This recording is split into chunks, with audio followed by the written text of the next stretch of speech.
I was co-signing my sister's 4th eviction appeal when she said, "You've always made me feel like I'm not good enough." I sat in the property management office watching Emma sign documents she'd never read, just like the last 3 apartments, 28 years old, and I was still cleaning up her messes. The manager, a tired-looking man named Derek, slid another form across his desk. "Ms. Chen, you understand you're financially liable if your sister defaults on rent, damages the property, or—" "I understand," I cut him off. I always understood. I'd understood for a decade. My signature was on half a dozen leases across the city, none of them mine. Emma grabbed her purse without making eye contact with either of us. Her phone buzzed 3 times during the 20-minute meeting. Texts she glanced at and ignored. Probably the boyfriend who'd moved out 2 weeks ago, taking the rent money with him. That's why we were here. We walked to my car in silence, the afternoon sun beating down on the parking lot asphalt. I'd left work early for this. Again. My boss had stopped asking why I needed family emergency time. The sympathetic looks had turned into something else. Pity mixed with judgment. "You're doing that thing," Emma said as we pulled onto the highway. "What thing?" "That disappointed silence thing, where you don't say anything, but I can feel you judging me." She picked at her nail polish, a nervous habit since childhood. I gripped the steering wheel tighter. "I'm not judging you, Em. I'm tired." "Yeah, tired of your screw-up little sister." She laughed bitterly, staring out the window at the strip malls blurring past. "You know what? You've always made me feel like I'm not good enough." The words hit like a slap. My foot nearly slipped off the gas pedal. "Excuse me?" "You heard me, Sarah. Little Miss Perfect, straight A's, corporate job, nice apartment you actually own. Meanwhile, I can't keep a lease for 6 months without you swooping in to save me." She turned to face me now, her eyes red-rimmed. "Do you know how that feels? To have your older sister constantly proving you're a failure by always being there to fix everything?" I wanted to scream. I wanted to list every sacrifice I'd made, every time I'd paid her rent, covered her credit cards, lent her money she never paid back, bailed her out of bad relationships, talked her off ledges at 3 a.m. The spreadsheet of her debts to me had 37 line items. Instead, something inside me shifted, cracked open. Maybe it was the exhaustion. Maybe it was the $23,000 I'd burned through this year alone. Maybe it was finally hearing the pain beneath her accusation. I pulled over into a gas station parking lot and turned off the car. The engine ticked as it cooled. A couple at the pump argued about directions. "You're right," Emma's head snapped toward me. "What?" "You're right. I have made you feel like you're not good enough, but not in the way you think." My hands were shaking. 10 years of words I'd swallowed came rushing up. "For 10 years, every time you've struggled, I've shown up with a solution. You lost your job at the salon. I paid 3 months' rent. You maxed out your credit cards. I consolidated your debt under my credit score. You got evicted. I co-signed a new lease. Your car got repossessed. I bought you a used Honda." My voice cracked. I told myself I was being a good sister. That's what family does, right? That's what Mom would have wanted. But Emma, I've been lying to both of us. "What are you talking about?" I pulled out my phone and opened my banking app with trembling fingers. My savings account, $847.32. I'd started January with $23,000. "This is what's left after covering your security deposit, last month's rent, the pet deposit for a dog you don't even have anymore, and half your credit card minimum payments." Emma's face went pale. She reached for the phone, but I pulled it back. "Sarah, I didn't know it was that bad." "Of course you didn't, because I never told you. I never told you that I canceled my trip to Japan, the one I'd been planning since college, to cover your car payment last spring. I never told you that I've been seeing a therapist for anxiety because I lie awake at night wondering when the next crisis will hit, what it will cost, whether I'll have enough. I never told you that David left me." "Your boyfriend?" "He proposed last year." I said yes. "Then I spent the ring fund on your emergency dental work." I wiped my eyes roughly. "He said he couldn't marry someone who would always prioritize her sister's chaos over our future. He said I was enabling you. I called him selfish and sent him away." Emma was crying now too, mascara streaking down her cheeks. "But here's the real truth, Em. The reason you're right about me making you feel inadequate, it's because every time I rescued you, I sent a message. You can't handle this. You need me. Without me, you'll fail." And you believed it. And somewhere along the way, I became addicted to being needed, to being the capable one, the hero. "Sarah, I'm so sorry. I'm not finished." My voice was firm now, not angry, but resolved. "I need to tell you something Mom said before she died. Something I've never shared because I thought I was protecting you." I took a deep breath, pulling up a memory I'd buried for 9 years. "When Mom got sick, really sick those last few weeks,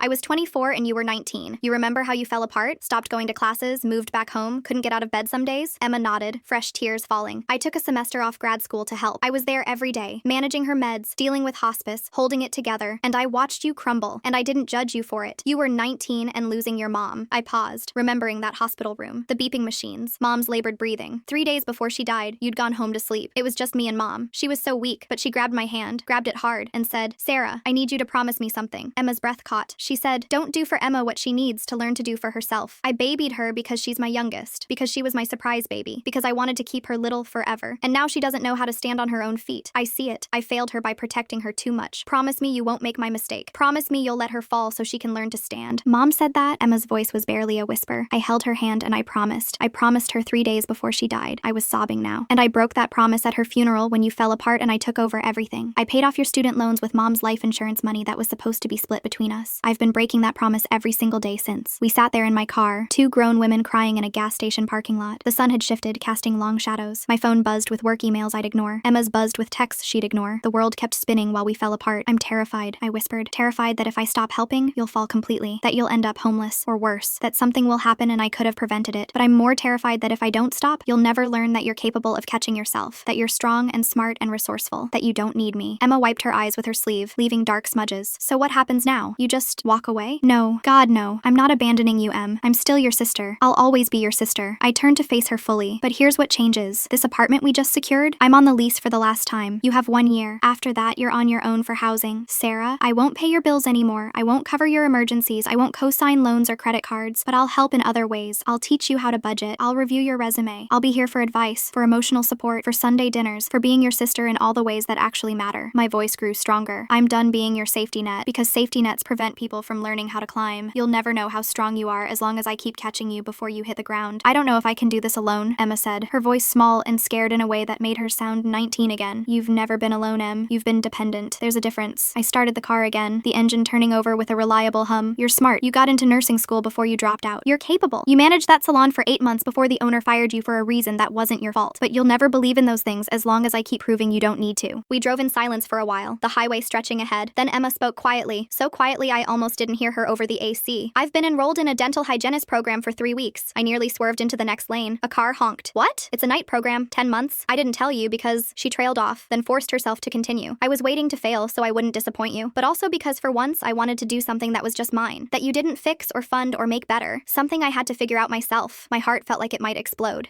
That's incredible. It's only been 3 weeks. I could still screw it up. I'm already behind on the reading. You could screw it up, I said honestly, because she deserved honesty. But that would be your choice. Just like succeeding would be your choice. For the first time in years, it gets to be your choice. Your success, your failure, yours. 6 months later, Emma's still in that apartment. She got a roommate, a dental hygienist student from her program, to split costs. She's in her second semester with a 3.4 GPA and working part-time at a coffee shop that offers health insurance. Last month, her car broke down. She called me crying at 11 p.m., and every instinct I had screamed to transfer her money for repairs. Instead, I helped her research payment plans, taught her how to negotiate with mechanics, and sat with her while she made difficult budgeting decisions. She figured it out. She took the bus for 2 weeks while she saved up. Last week, she sent me a Venmo payment, $200. The note said, "First installment on that Japan trip. You're going next year and I'm helping pay for it. Also, I'm sorry for everything. Also, I love you." I cried reading it in my office bathroom. We had dinner yesterday. She told me about a test she aced, a guy she's dating who actually has his life together and pays his own rent, and a budget spreadsheet she made in Excel. Then she said something that broke me in the best way possible. "I'm still mad at you sometimes, you know. For all those years of making me think I needed you. I know, but I'm more mad at myself for believing it, for letting it be easier to fail, because you'd catch me." She squeezed my hand across the table. "Thanks for loving me enough to let me fall. I'm finally learning I know how to stand." The truth is, enabling someone isn't love. It's fear disguised as generosity. And sometimes the most loving thing you can do is step back and trust someone to find their own strength, even when every fiber of your being wants to catch them. My sister was right. I did make her feel like she wasn't good enough, but not because I demanded perfection, because I never demanded anything at all. I loved her so much I tried to protect her from consequences, and in doing so, I protected her from growth. Now we're both learning what real love looks like. It's messier, scarier, but it's also real.